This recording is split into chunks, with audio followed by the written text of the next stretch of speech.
The Last Days of Marilyn Monroe, about the star's death and the potential cover-up. James Patterson is with us now. Mr. Patterson, good to see you as always, sir. Was Marilyn Monroe killed? I'd certainly lean that way. The detective that covered the case said he had never seen such a phony-looking, the pillows were organized on her desk. Her body seemed to be perfectly positioned. The autopsy was Thomas Noguchi, who wound up being important in L.A., but he, as a young man, did it, and they cut it short. And the issues with her at that stage in her life, I mean, she had these relationships with both of the Kennedys. She had a relationship with Sinatra. She had a relationship with a high-ranking mafia person. And she was talking about the secrets that they laid out. She had a little book, the Red Book, Marilyn's Red Book of Secrets. So she was sort of talking more than I think people wanted her to talk. And they shared a lot of stuff with her. One of the interesting things about these relationships she had, DiMaggio also and Arthur Miller, is that they didn't come by for a couple of hours. They would stay with her for long weekends, weeks, and she was really a confidant of these men. Wow. So yeah. Well, what's going to surprise us the most in the book? What have you uncovered now that really adds to, I don't want to say adds to the conspiracy theories, but adds to the idea that this was covered up? Well, I don't know this new stuff. In general, for these books, people just assume that people have all this information about Marilyn. They don't. This book will, anybody, if you think you do, you will find so much that you weren't familiar with. And also, it's fun in terms of stuff that you were familiar with. But I think a lot of people have no idea how difficult her life was. She was in 11 foster homes. Her mother was in a mental institution. Wow. Yeah, I mean, her life was just full of pain and suffering and difficulty, and a lot of people love that kind of thing. I mean, we see these things about movie stars now. It's nothing compared to what Marilyn went through, and then just the men. Both Kennedys. That is bizarre. That's bizarre. Yeah. DiMaggio, the biggest baseball player of that time. Sinatra, who was a massive entertainer. Arthur Miller, this famous playwright and writer. I mean, all in the serious relationships. So somebody would have wanted her dead. Did you guys find one name that you think? No. No, but I mean, just a lot of people where it's, as I said, the big issue, and the issues are, one, the body just seemed very phony to the detectives who found her. It just didn't seem like that's how you would find a dead body like that.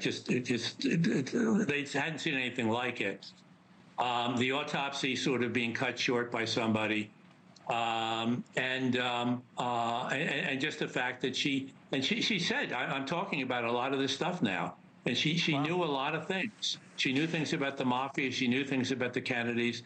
Once again, and no suspects per se. But I wrote a book about Epstein, and I think Epstein, on balance, I think he probably did kill himself, and I think on balance, Marilyn was murdered. You bring up the Kennedys, and there is that famous moment.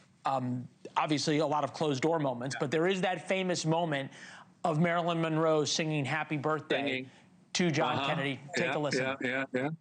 Happy birthday, Mr. President.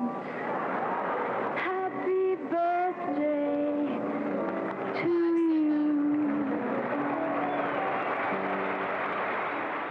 And Jackie Kennedy evidently hated that moment. Well, I would imagine. Yeah, understandably so. But here's the question. What was it about her? There's a lot of beautiful women in the world. There's a lot of understanding and women who can be confidants to rich and powerful men. What was it about just her that at 36 years old had two Kennedys, a mob guy, Arthur Miller, men who could have anybody? They all chose her together at one time. And also the biggest star in Hollywood at that time. Big, huge. I think that she's very lovable and she's accessible. Not to compare her to Dolly Parton, but the way she talked about herself. She was once talking about the brothers Karamazov, and she said, well, I can't pronounce the names but I can play that Russian woman. and that's sort of Dali-esque in terms of just accessible, so accessible, and that's huge with people when you get a star like that. Yeah. Do we in modern times have someone who is a star like Marilyn Monroe? I feel like she's almost like Sydney Sweeney, Taylor Swift, and 2 or 3 other names put together in one. Not in terms of being accessible like that, and unusual. There's nothing like her. That's the other thing. I mean, Taylor Swift is unbelievably talented and a great songwriter or whatever, but you don't look at her and go, other than in terms of the number of songs and whatever, but you don't look at her and go, she's so different. There's nothing. Look at Marilyn on your screen. I mean, there's nothing like her. Unbelievable. Yeah. Well, and many men believe that. And now the book will blow people's minds. I mean, people who who live through it, and then people who have it, younger people who are unfamiliar with herself. It's a real, and it's a great story. It's story after story after story about Marilyn. Very readable, I think. All right, we're going to be on it. I'm looking forward to reading it over Christmas. James Patterson, thank you very much, sir. Always good to be with you. The Last Days of Marilyn Monroe now available. Nice to talk to you again. Yes, sir. Thank you for watching. Subscribe below and download our NewsNation app right now on your phone, and you will get fact-based, unbiased news for all Americans.